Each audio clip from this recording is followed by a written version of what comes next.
O Senhor esteja convosco. Proclamação do Evangelho de Jesus Cristo segundo João. Glória a vós, Senhor.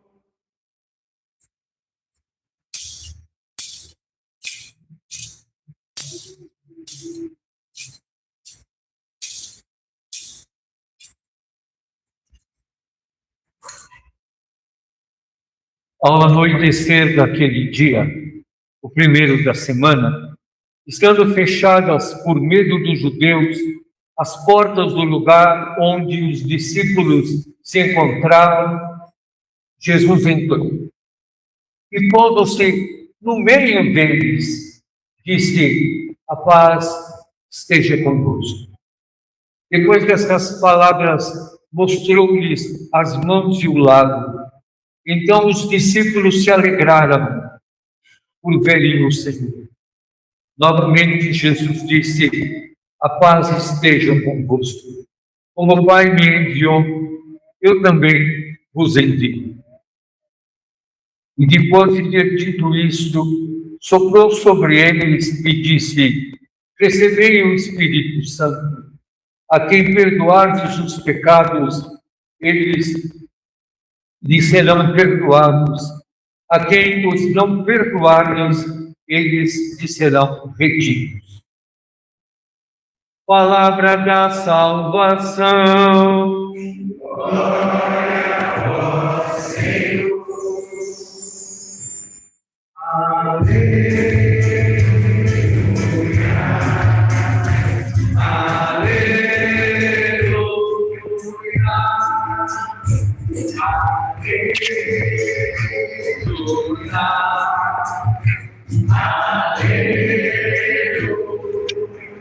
Vamos ter com mais alegria.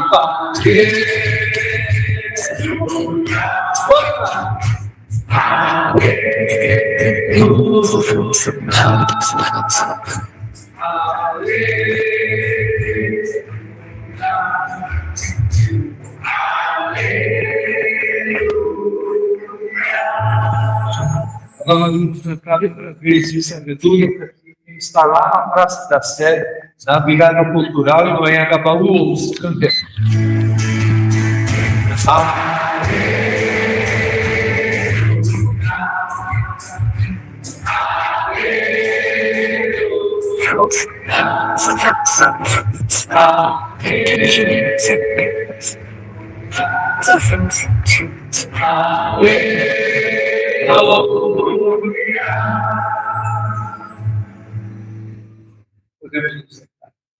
Meus irmãos e minhas irmãs, estamos na solenidade de Pentecostes e com essa solenidade se encerra o tempo pascal.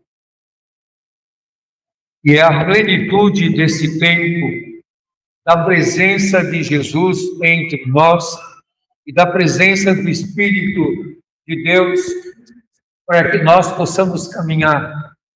Não para que nós sejamos semelhantes a Jesus daquele tempo, mas sejamos semelhantes a Jesus neste tempo. Por isso que o dom do Espírito nos concede o discernimento, a capacidade de inteligir, de entender o mundo que nós vivemos e de sabermos atualizar no mundo que nós vivemos a mensagem salvadora, redentora de Jesus. Isso é exigente. Nós não somos chamados a imitar Jesus semelhante ao tempo que ele viveu. Nós vivemos este tempo. Nós estamos neste ano de 2026, nesta cidade, na cidade onde nós residimos, onde nós vivemos, onde nós moramos.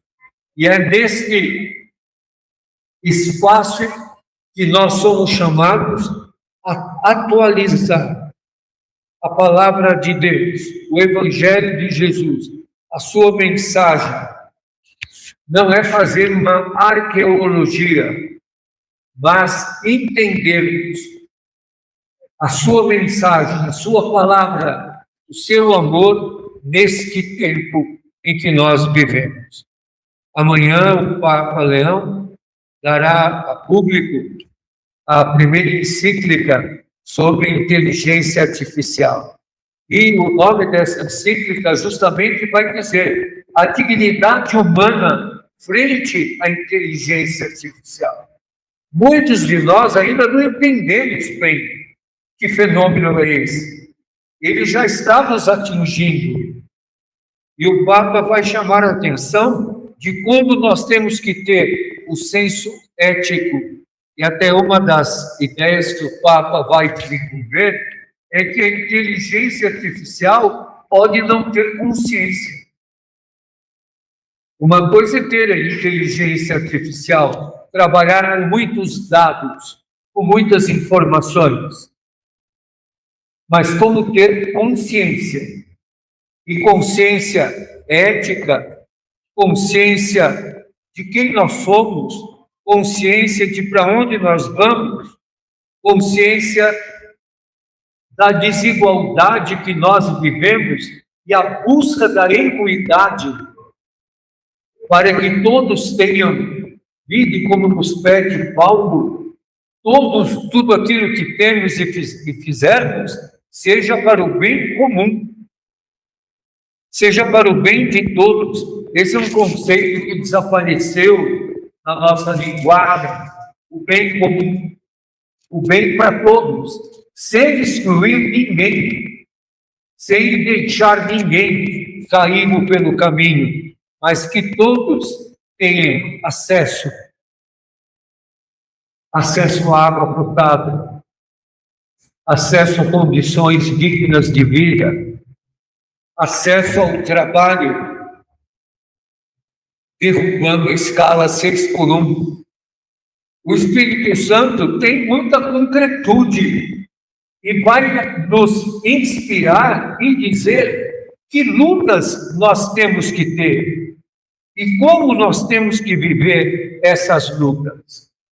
Muitas pessoas não sabem que a inteligência artificial consome muita água. E aí as pessoas vão dizer, mas o que tem a ver uma coisa com a outra?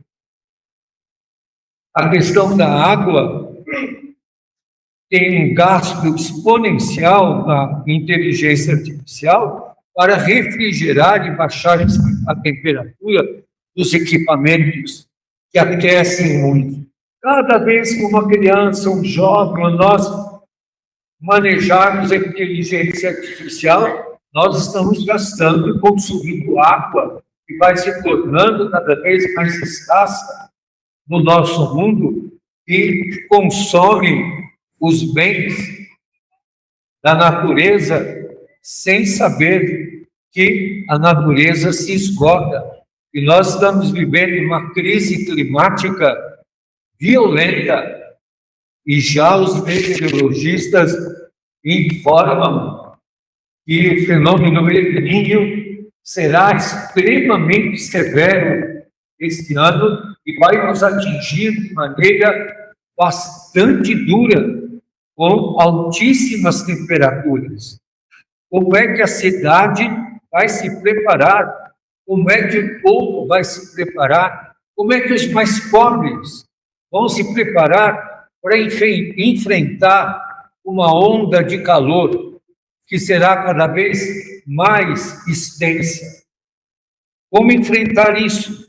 Como as pessoas que estão pelas ruas, como as pessoas que moram em barracos com telhas de zinco, vão conseguir suportar temperaturas altíssimas, como que os que moram em habitações coletivas ou com muitas pessoas vão conseguir suportar uma temperatura a qual nós não estamos habituados a viver e que vai atingir os animais, vai atingir a flora e vai atingir a vida humana.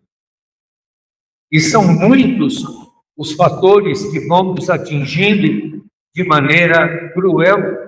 Nós estamos em várias cidades, inclusive São Paulo, tendo um aumento muito grande do número de gripe. Por isso, quem não tomou a vacina da gripe, se habilite e vá tomar a vacina da gripe, porque por essa emergência está liberada a questão de faixa etária. Todos podem tomar a vacina da gripe, assim como estão aumentando nova variante, o Covid-19. Então, é preciso que estejamos alertas, atentos, e o Espírito Santo de Deus nos dá a capacidade de discernir, para perceber a gravidade do momento que vivemos. Parece que a coisa mais importante do mundo neste momento aqui no Brasil é a escalação da seleção brasileira. E não a vida dos pobres que dormem na rua e não tem como se aquecer. É mais importante saber o nome de um jogador, se foi convocado para a seleção brasileira, do que o nome de um morador de rua que morreu de frio essa semana nas ruas da nossa cidade. E se não se tomam providências rápidas, outras pessoas vão perecer. E como dizia o Papa Francisco, a sociedade se mobiliza e fica agitada quando cai o índice da Bolsa, não quando morre um irmão em situação de rua. Vocês viram que cada vez vai ficando mais nítido para nós os interesses que querem nos atingir e nos atingem, quando vimos que aqui, no Centro Esportivo da Moca, não foi aberto o abrigo de emergência para as pessoas em situação de rua.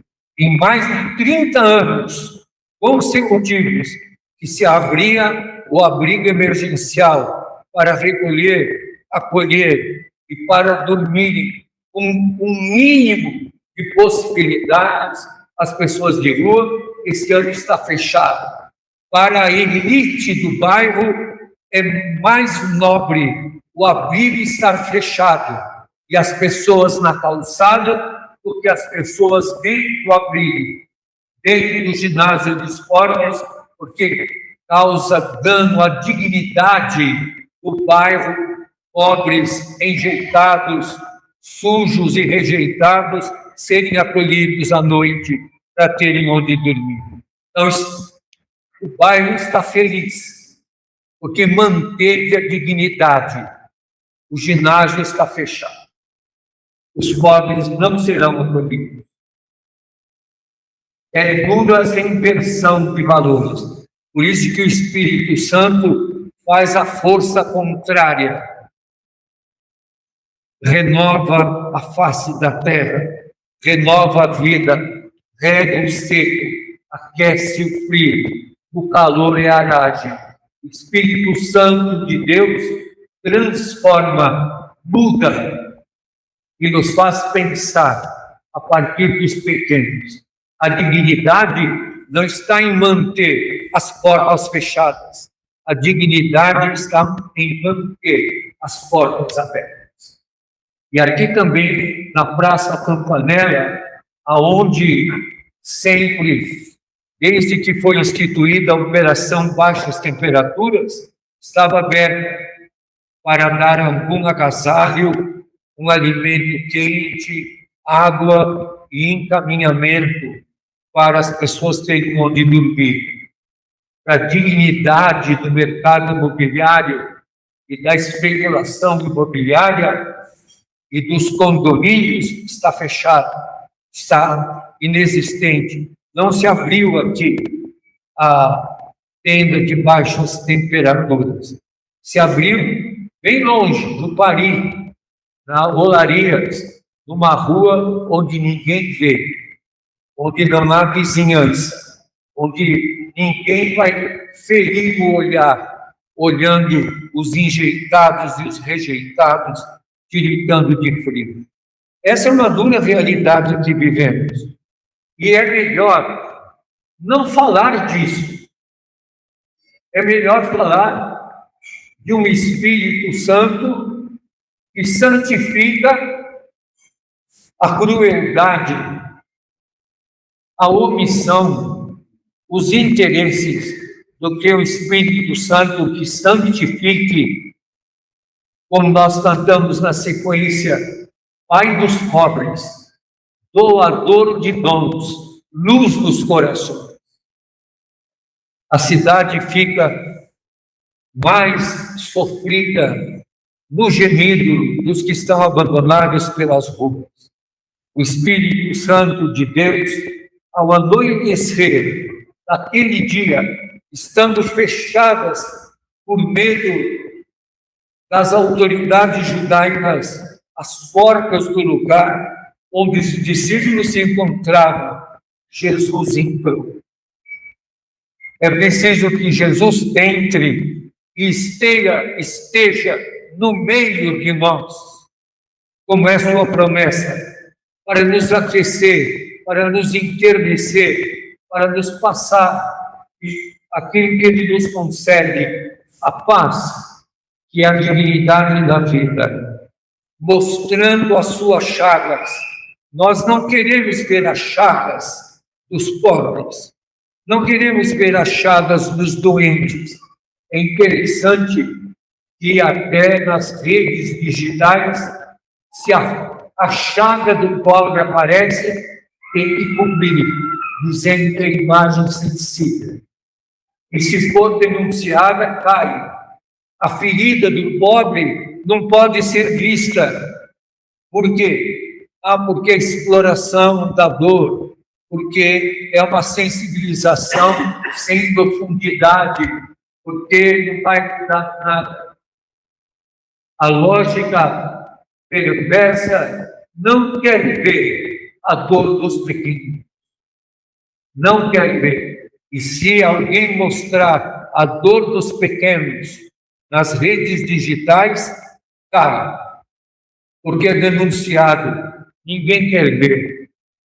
É preciso mostrar a superficialidade de uma harmonia inexistente, de uma harmonia que não está presente na cidade. A harmonia da cidade, ela mais do que estética, ela tem que ser ética. Ter mesa com pão para todos, ter agasalho para todos, ter remédio, vida, possibilidade para todos.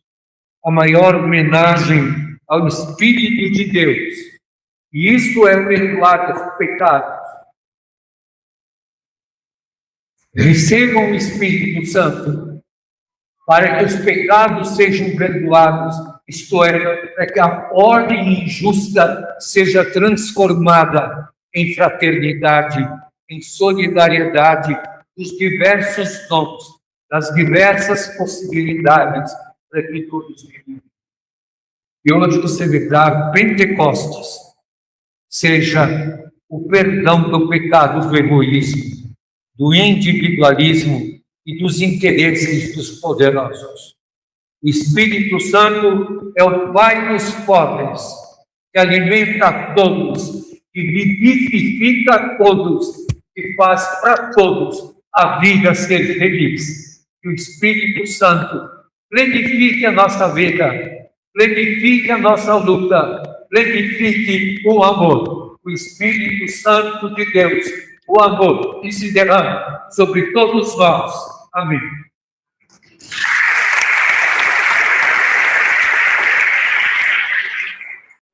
Gostou do que acabou de ouvir, do que acabou de ver? Se você gostou, divulgue.